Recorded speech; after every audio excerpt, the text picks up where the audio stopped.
Hello friends, इस video में हम लोग एडिटोरियल बिहार तथ्य संग्रह 2025 का मध्य बिहार का इतिहास पढ़ेंगे। मध्यकालीन बिहार, इसे आसानी से अध्ययन करने के लिए इसे कई खंडों में विभाजित किया गया है, जैसे तुर्क शासन में बिहार, स्थानीय वंश या कर्नाट वंश, अफगान शासन में बिहार यानी शेर शाह सूरी का शासन, सल्तनत काल में बिहार, मुगल काल में बिहार। तुर्क शासन में बिहार, तुर्क शासक बख्तियार खिलजी। बिहार में तुर्क सत्ता की स्थापना का वास्तविक श्रेय बख्तियार खिलजी को जाता है। बख्तियार खिलजी कुतुबुद्दीन ऐबक का दास था। बख्तियार खिलजी के आक्रमण के समय बिहार में छोटे छोटे शासकों का शासन था। उत्तर बिहार में कर्नाट वंश का शासन था। बख्तियार खिलजी की पहली महत्वपूर्ण सफलता उदंतपुरी बिहार यानी कि बिहार शरीफ की विजय थी, जो कि 1198 ईस्वी में किया था। 1198 ईस्वी में यहाँ का शासक कौन था? पाल वंश का शासक था रामपाल, और इसी के समय बख्तियार खिलजी ने आक्रमण किया था। बख्तियार खिलजी ने उदंतपुरी के साथ साथ नालंदा एवं विक्रमशिला विश्वविद्यालय को भी नष्ट कर दिया। इन विश्वविद्यालय में उसने आग लगवा दी। आग लगवाकर उसने उदंतपुरी, नालंदा और विक्रमशिला विश्वविद्यालय को नष्ट कर दिया। उसने 1203 से 1204 ईस्वी में नादिया बंगाल पर चढ़ाई की, जो सेन वंश की राजधानी थी, और उस समय सेन वंश का शासक कौन था? लक्ष्मण सेन। लक्ष्मण सेन बिना लड़े ही बख्तियार खिलजी के डर से भाग गया। बख्तियार ने इस क्षेत्र पर अधिकार कर लखनौती को अपनी राजधानी बनाया। बख्तियार की हत्या उसके एक अधिकारी अली मर्दान ने की। उसके शव को बिहार शरीफ के इमादपुर में दफनाया गया। बख्तियार खिलजी की हत्या कब हुई? जब वह असम के शासक पृथ्वीदेव से हारकर दोबारा बंगाल आया, तो उसकी हत्या अली मर्दान ने कर दी थी। स्थानीय वंश यानी जो कि कर्नाट वंश है। मिथिला के कर्नाट वंश। पाल वंश के पतन के दौर में तिरहुत मिथिला क्षेत्र में कर्नाट वंश का उदय हुआ। तिरहुत को तीर भुक्ति उस समय कहते थे। तीर भुक्ति। कर्नाट वंश के संस्थापक कौन था? नान्यदेव। कर्नाट वंश की राजधानी सिमरावगढ़ थी, जो वर्तमान में नेपाल में है। बख्तियार खिलजी के बिहार अभियान के समय कर्नाट शासक नरसिंह देव ने उसे नजराना या भेंट देकर सहयोग किया, क्योंकि कर्नाट वंश का सेन वंश से संघर्ष चलता रहता था। नरसिंह देव ने बख्तियार खिलजी को लखनौती पर आक्रमण करने के लिए उकसाया था, क्योंकि वह अपने पड़ोसियों से परेशान था संघर्ष की वजह से। कर्नाट वंश पर तुर्क सेनापति तुगरिल तुगन के अभियान की चर्चा तिब्बती धर्मास्वामीन ने की है। कर्नाट वंश पर तुर्क सेनापति तुगरिल तुगन के अभियान की चर्चा किसने किया है? तिब्बती धर्मास्वामीन ने। सामान्यतः दिल्ली के सुल्तान के साथ कर्नाट वंश का संबंध नजराना एवं भेंट का था। सुल्तान को कर्नाट वंश के शासक जो थे वो नजराना और भेंट देकर के खुश रखते थे, और यहाँ पर अपना शासन कर रहे थे स्वतंत्र रूप से। परंतु गियासुद्दीन तुगलक ने अपने बंगाल अभियान, जो कि 1324 से 25 में हुआ, के क्रम में कर्नाट क्षेत्र पर विजय प्राप्त कर लिया। कर्नाट क्षेत्र पर विजय किसने प्राप्त किया था? गियासुद्दीन तुगलक ने, और जो कि इस समय कर्नाट वंश का शासक कौन था? इस समय हरि सिंह देव इस समय कर्नाट वंश का शासक था। गियासुद्दीन के अभियान के समय कर्नाट वंश का शासक कौन था? हरि सिंह देव। हरि सिंह देव समाज सुधारक भी था। हरि सिंह देव क्या था? समाज सुधारक भी। हरि सिंह इस वंश का अंतिम शासक था। उसके समय पंजी प्रबंध का विकास हुआ। मैथिली भाषा का विकास कर्नाट राजवंश के दौरान हुआ था। सल्तनत काल में बिहार। दिल्ली के सुल्तान एवं बंगाल शासकों के बीच निरंतर होने वाले संघर्ष में बिहार लंबे समय तक युद्ध का अखाड़ा बना रहा। इल्तुतमिश दिल्ली सल्तनत का प्रथम सुल्तान था जिसने बिहार पर अभियान किया। उसने 1225 ईस्वी में बंगाल एवं बिहार पर अधिकार किया, परंतु यह अधिकार उसके उत्तराधिकारी के समय खत्म हो गया। इल्तुतमिश ने बिहार में प्रथम सूबेदार के रूप में मलिक जौनी को नियुक्त किया। तुगलक काल में बिहार पर सुल्तानों का वास्तविक नियंत्रण हुआ। तुगलक काल में बिहार पर सुल्तानों का वास्तविक नियंत्रण हुआ। 1324 से 25 में गियासुद्दीन तुगलक ने कर्नाट क्षेत्र पर विजय प्राप्त की और इस समय यहाँ का शासक कौन था? हरि सिंह देव। फिरोज शाह तुगलक भी अपने बंगाल अभियान 1359 के समय बिहार आया। फिरोज शाह तुगलक बिहार कब आया? बंगाल अभियान के समय पर 1359 ईस्वी में। पटना और गया से उसके अभिलेख प्राप्त हुए हैं। फिरोज सिंह के अभिलेख कहाँ से प्राप्त हुए हैं? पटना और गया से। राजगीर के जैन मंदिर के अभिलेखों में उसके द्वारा अनुदान देने के प्रमाण मिले हैं। राजगीर के जैन मंदिर में के अभिलेखों में उसके द्वारा अनुदान देने के प्रमाण मिले हैं। तुगलक काल में बिहार की राजधानी बिहार शरीफ थी। उस काल में बिहार शरीफ का नगर बौद्ध धर्म का प्रमुख केंद्र था। तुगलक काल में बिहार की राजधानी कहाँ थी? बिहार शरीफ। और बिहार शरीफ क्या था? उस समय बौद्ध धर्म का प्रमुख केंद्र था। तुगलक काल में बिहार के प्रशासकों में सबसे महत्वपूर्ण नाम मलिक इब्राहिम का है, जो मलिक बयां कहलाते थे। इनका मकबरा कहाँ है? बिहार शरीफ में पहाड़ी पर स्थित है। 13वीं शताब्दी के मध्य में मिन्हाज ए सिराज की रचना तबकाते नासिरी में बिहार नाम का उल्लेख मिलता है। बिहार नाम का प्रथम उल्लेख कहाँ मिलता है? तबकाते नासिरी में, जिसे मिन्हाज ए सिराज ने लिखा है। अफगान शासन में बिहार। सिकंदर लोदी ने 1495 से 96 ईस्वी में दरिया खान नुहानी को बिहार में प्रशासक या राज्यपाल नियुक्त किया। इब्राहिम लोदी की मृत्यु के बाद दरिया खान नुहानी का पुत्र बहार खान नुहानी ने स्वतंत्र सत्ता की घोषणा कर दी। दूसरी ओर अफगान शासक महमूद लोदी बाबर से बचने के लिए बिहार आ गया। बाबर ने 1529 ईस्वी में घाघरा के युद्ध में बिहार के इन अफगानों को पराजित कर दिया। घाघरा युद्ध के बाद बिहार में शेर शाह के नेतृत्व में पुनः अफगानों का उदय हुआ। शेर शाह सूरी। शेर शाह सूरी का जन्म 1486 ईस्वी में हुआ। उसके पिता का नाम हसन खान था, जो सासाराम के जागीरदार थे। शेर शाह के पिता कहाँ के जागीरदार थे? सासाराम के। शेर शाह के बचपन का नाम क्या था? फरीद खां। बहार खान नुहानी ने फरीद खां को शेर खान की उपाधि दी थी। शेर खां की उपाधि देने का कारण था कि शेर खान ने बहार खान नुहानी की शेर से जान बचाई थी और शेर को एक ही बार में मार दिया था। शेर खान ने नुहानियों के पतन के बाद बहार खां की विधवा लाड मल्लिका से विवाह कर बिहार क्षेत्र को अपने अधीन कर लिया। यह अधीन कैसे किया? वो बहार खान नुहानी जो था, जिसने इसे शेर खां की उपाधि दिया था, बहार खान नुहानी का बेटा था जलाल खान और उसके शिक्षक और संरक्षक के रूप में बहार खान ने शेर खान को नियुक्त किया। और जब बहार खां की मृत्यु हो गई तो जलाल खान छोटा था और इसके संरक्षिका के रूप में लाड मल्लिका ने शासन शुरू किया और बाद में बहार खान ने लाड मल्लिका से विवाह कर बिहार के क्षेत्रफल को अपने अधीन कर लिया था।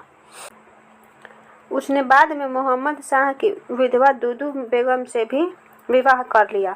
मोहम्मद शाह की विधवा से विवाह क्यों किया? क्योंकि मोहम्मद शाह के अंडर में चुनार का किला था और वह चुनार का किला प्राप्त करना चाहता था और इसलिए उसने इसकी विधवा दुदू बेगम से शादी कर लिया और इसके बाद चुनार का किला उसने प्राप्त किया। शेर खान ने 1534 ईस्वी में सूरजगढ़ की लड़ाई में बंगाल को पराजित कर उस पर अधिकार कर लिया। बंगाल पर अधिकार कब किया? 1534 ईस्वी में और सूरजगढ़ की लड़ाई में। शेर खां ने हुमायूं को यह प्रस्ताव दिया था कि यदि उसे बंगाल पर अधिकार करने दिया गया तो वह बिहार को समर्पित कर देगा और 10 लाख दिनार वार्षिक रूप से देगा। 1539 ईस्वी में चौसा के युद्ध में हुमायूं को पराजित कर उसने शेरशाह की उपाधि धारण की। शेरशाह की उपाधि कब धारण किया? चौसा के युद्ध में हुमायूं को हराने के बाद। और इस समय हुमायूं पर उस शेरशाह ने अचानक से आक्रमण किया था जब वह विश्राम कर रहा था चौसा में। 1540 ईस्वी में कन्नौज या बिलग्राम के युद्ध में हुमायूं को पराजित कर उसने दिल्ली में सूर्यवंश की स्थापना किया। 1541 ईस्वी में शेरशाह ने पटना का दुर्ग बनवाया तथा इस नगर को बिहार की राजधानी बनाया। इसका वर्णन किसने किया है? अब्दुल्लाह के तारीख-ए-दाऊदी में। पटना का दुर्ग बनवाने और इसे बिहार की राजधानी बनवाने का उल्लेख कहाँ मिलता है? अब्दुल्लाह के तारीख-ए-दाऊदी में मिलता है। और शेरशाह ने 1541 ईस्वी में ही रोहतासगढ़ का किला बनवाया। शेरशाह ने 1543 ईस्वी में रायसीना, 1544 में मड़वार और 1545 ईस्वी में कालिंजर अभियान में गोला फटने से वह घायल हो गया और उसकी मृत्यु हो गई।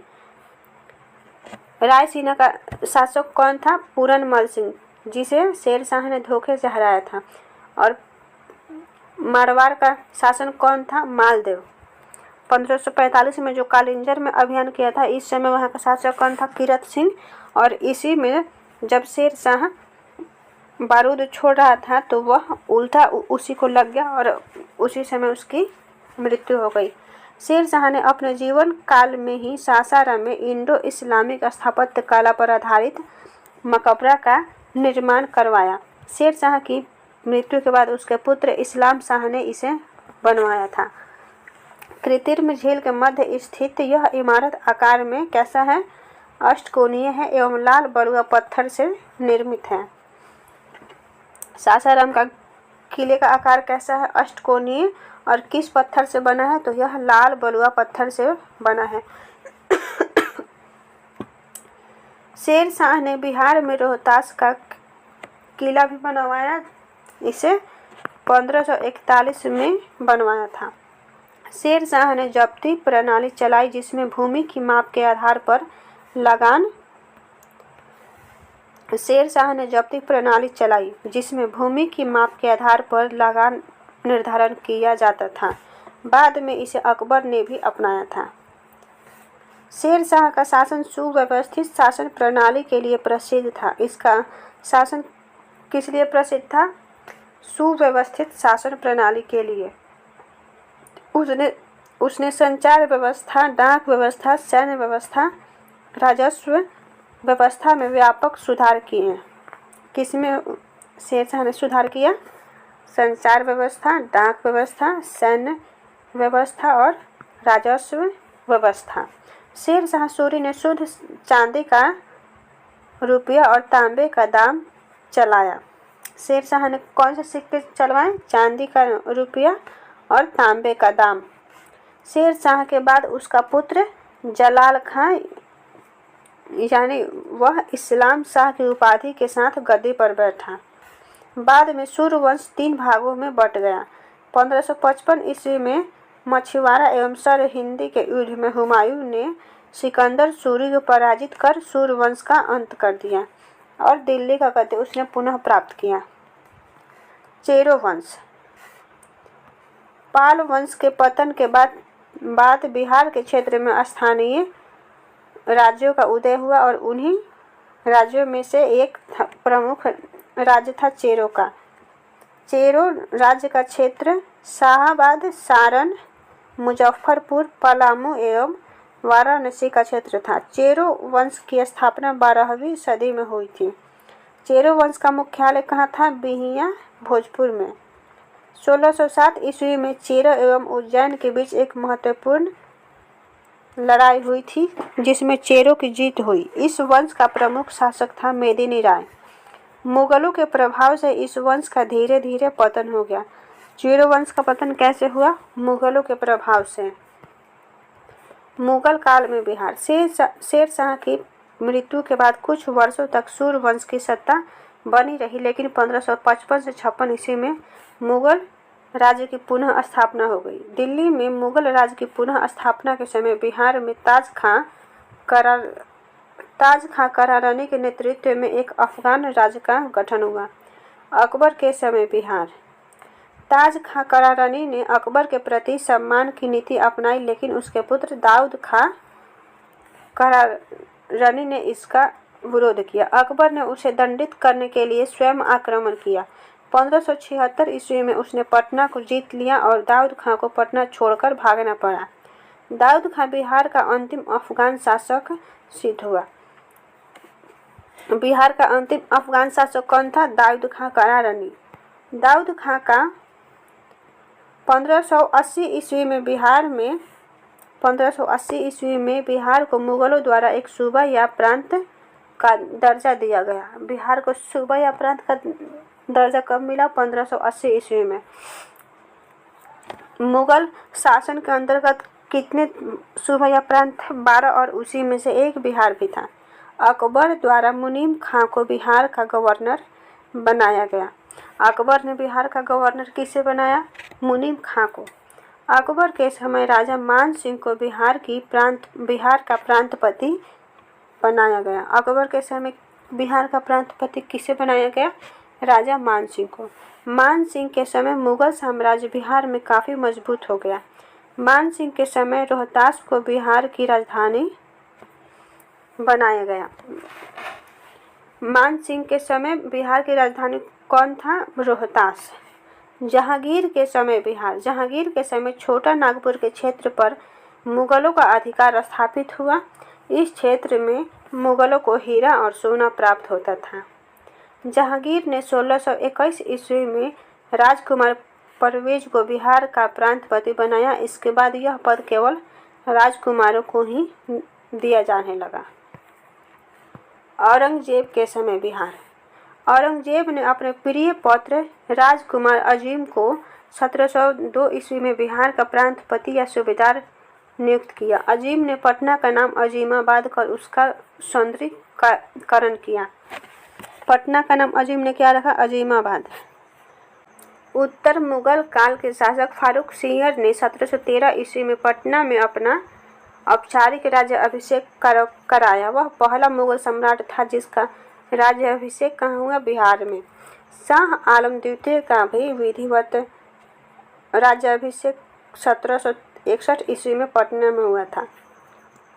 शाह आलम द्वितीय अपने दिल्ली में वजीर के डर से वहां से भागकर अवध में था और उसके बाद इसने पटना में विधिवत राज्याभिषेक किया था। कब? 1761 ईस्वी में।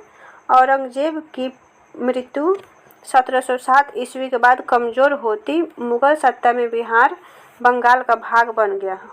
औरंगजेब की मृत्यु के बाद क्या हुआ? बिहार बंगाल का भाग बन गया। मुर्शिद कुली खां जो कि 1717 से 1727 ईस्वी तक बंगाल उड़ीसा का सूबेदार रहा। उसके बाद सुजाउद्दीन बंगाल का नवाब बना। सुजाउद्दीन ने 1733 ईस्वी में बिहार को बंगाल में मिला लिया। सुजाउद्दीन ने बिहार को बंगाल में कब मिलाया? 1733 ईस्वी में। उसने 1733 ईस्वी में अलीवर्दी खां को बिहार का उप सूबेदार बनाया। 1733 ईस्वी में अलीवर्दी खां को बिहार का उप सूबेदार बनाया और 1739 ईस्वी में सरफराज खां बंगाल का नवाब बना। अलीवर्दी खां ने गिरिया के युद्ध में जो कि 1740 में हुआ था सरफराज खां को पराजित किया और बंगाल का नवाब बन गया। उसने मुगल सम्राट को 2 करोड़ रुपए देकर अपने पद को अस्थायी बना दिया। 1756 ईस्वी में अलीवर्दी खां की मृत्यु तक बिहार, बंगाल एवं उड़ीसा क्षेत्र पर उसका प्रत्यक्ष नियंत्रण रहा। सिख धर्म और बिहार। सिख धर्म के संस्थापक गुरु नानक देव थे।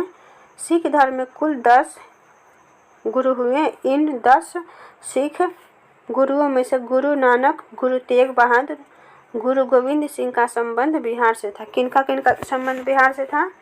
गुरु नानक, गुरु तेग बहादुर जो कि 9वें थे और गुरु गोविंद सिंह यह 10वें थे और गुरु नानक प्रथम थे।